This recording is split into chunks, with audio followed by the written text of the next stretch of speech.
Eh bien, salut les amis, bienvenue dans cette nouvelle vidéo.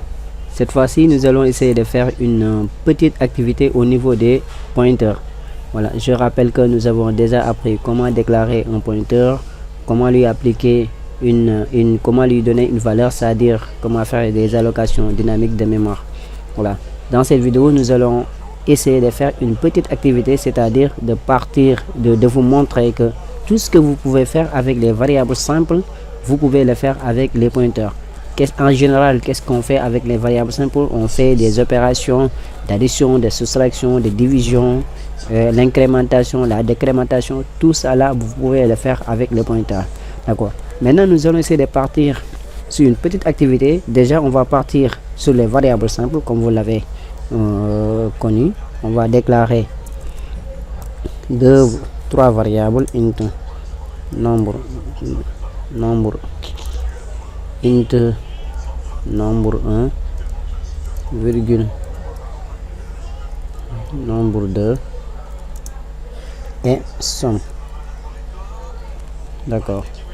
Maintenant, on va demander à l'utilisateur d'entrer printf, entrer le nombre 1,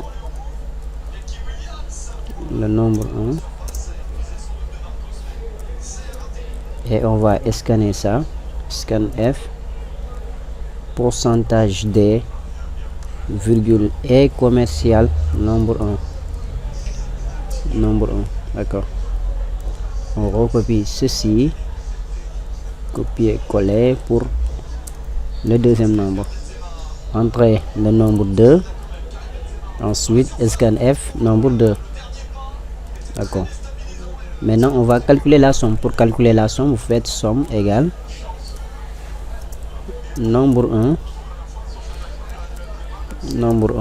plus nombre 2. D'accord. Comme nous avons calculé la somme, on peut maintenant afficher printf la somme de pourcentage d plus pourcentage d égale pourcentage d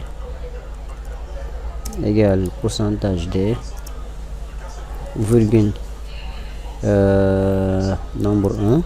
Le premier pourcentage d c'est nombre 1, le deuxième pourcentage d c'est le nombre 2, le troisième pourcentage d c'est la somme. D'accord, on va voir. Compiler et exécuter, run and build. D'accord, voilà ce que nous avons. Entrer le nombre 1, on entre 50. Entrer le nombre 2, on entre 100. Ensuite, il a dit la somme de 50 plus 100 égale 150. Exact. D'accord. Là, maintenant, tout le monde sait le faire. D'accord. On sait vraiment manipuler les variables simples. Mais cette application-là, on va le reprendre en utilisant uniquement les pointeurs. D'accord. Pour cela, on va dire que je vais mettre tout ceci en commentaire pour l'instant. D'accord. Maintenant, pour déclarer un pointeur, on met seulement étoile. Donc, on va faire comme ça. On va dire que on va déclarer comme nombre 1, c'est maintenant un pointeur. D'accord. Int étoile nombre 2, int étoile somme. D'accord.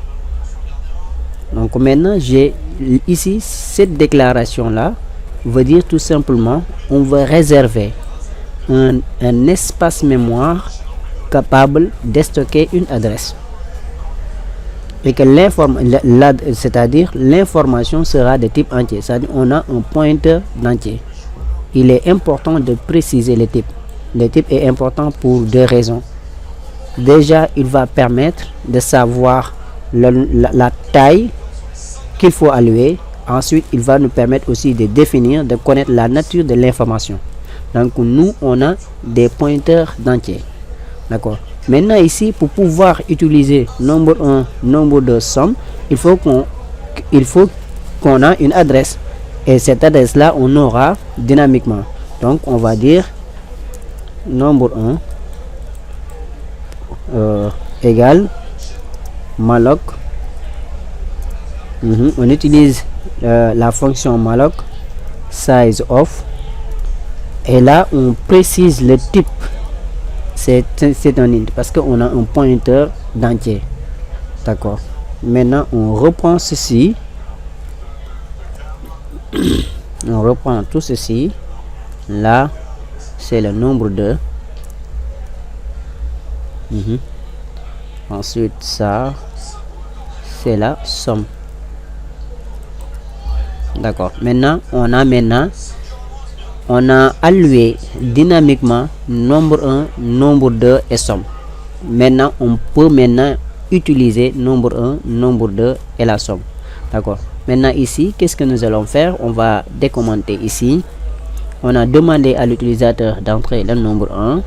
Maintenant pour scanner ici nous allons effacer le et commercial, parce que déjà nombre 1 seulement correspond, nombre 1 seulement là c'est une adresse. Je vais nombre 1 seulement est une adresse, d'accord. C'est pourquoi il n'est pas nécessaire de mettre un et commercial ici. Donc il suffit tout simplement de demander le nombre et de lui donner l'adresse. Et nombre 1 maintenant c'est pas une variable, c'est un pointeur, donc il suffit juste de mettre nombre 1. Donc on va enlever ici le et commercial. D'accord. Maintenant ici on va changer, parce que là si vous mettez somme c'est l'adresse, c'est pas possible. Donc il faut mettre une étoile pour dire que maintenant on parle du contenu. Le contenu c'est-à-dire la valeur étoile. On met ici étoile, on met là étoile. D'accord. Et ici aussi on met étoile parce qu'on va afficher la valeur. D'accord. Et non pas l'adresse. D'accord. D'accord. Et puis tout est nickel. Maintenant on va compiler ça. D'accord. Il y a un petit problème ici. On essaie de recompiler. D'accord. Il n'y a pas de problème. On va exécuter ça. Entrer le nombre 1, on va entrer toujours 50. Le nombre 2, on va entrer 150. D'accord. Ensuite il me dit la somme de 50 plus 150 égale 200. D'accord.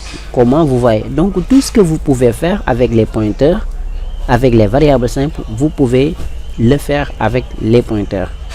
D'accord. Maintenant comme vous voyez ici, là c'est la déclaration, là c'est l'affectation d'adresse. Ouais, on alloue dynamiquement une adresse mémoire pour le nombre 1, pour le nombre 2 et pour la somme. Comme maintenant nous avons alloué de manière dynamiquement, on peut maintenant utiliser nombre 1. Ici il faut faire très attention parce que c'est pas la peine de mettre le et commercial, parce que déjà nombre 1 seulement c'est une adresse. D'accord. Nombre 2. Maintenant ici pour pouvoir afficher la valeur d'un pointeur, vous mettez seulement l'étoile. L'étoile c'est l'opérateur de déréférencement. D'accord. Le et commercial c'est l'opérateur d'adressage. D'accord. Maintenant on va aussi voir l'opérateur d'incrémentation. On va essayer de voir aussi l'opérateur d'incrémentation.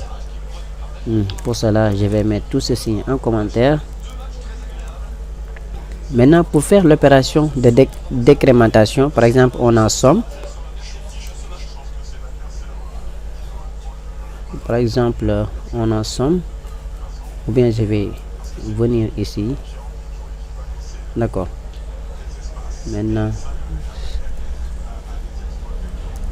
par exemple on a somme, donc maintenant on va dire que somme, on va lui donner 5 égale à 5. D'accord. Maintenant pour faire l'opérateur d'opération, il faut d'abord mettre les parenthèses, le contenu, c'est-à-dire somme. Là le résultat de ça c'est le contenu, c'est-à-dire là quand on fait une opération d'incrémentation, on va incrémenter 5 et 5 va devenir 6 si on incrémente de 1 par exemple. Voilà. Maintenant pour l'opérateur d'incrément, il faut mettre les parenthèses sont obligatoires. Il faut mettre tout entre parenthèses, puis vous mettez votre l'opérateur, le plus. Maintenant ici, on va afficher la somme. Printf somme égale somme. Attention, je ne dois pas oublier le pourcentage des. D'accord. Normalement, on verra sur la console 6. D'accord. Comme on l'avait vu, on a 6. On est arrivé à incrémenter. Voilà. Vous pouvez même faire l'opérateur d'addition, de soustraction. Toujours, il faut aussi savoir que le pointeur, pour avoir le contenu, vous mettez l'étoile. D'accord. Maintenant ici, c'est parce que là, c'est parce que on veut la étoile somme, ça correspond à 5. D'accord. Si vous enlevez les points, si vous enlevez les parenthèses, quel résultat on pourra avoir? Je vais essayer. D'accord. Voilà, c'est pas bien. Donc les parenthèses sont obligatoires. D'accord. Sont obligatoires. Les parenthèses sont obligatoires. Vous mettez les parenthèses, ensuite votre opérateur. Si on recompile ça, voilà, on a 6. D'accord. Maintenant, c'est tout pour aujourd'hui. On se donne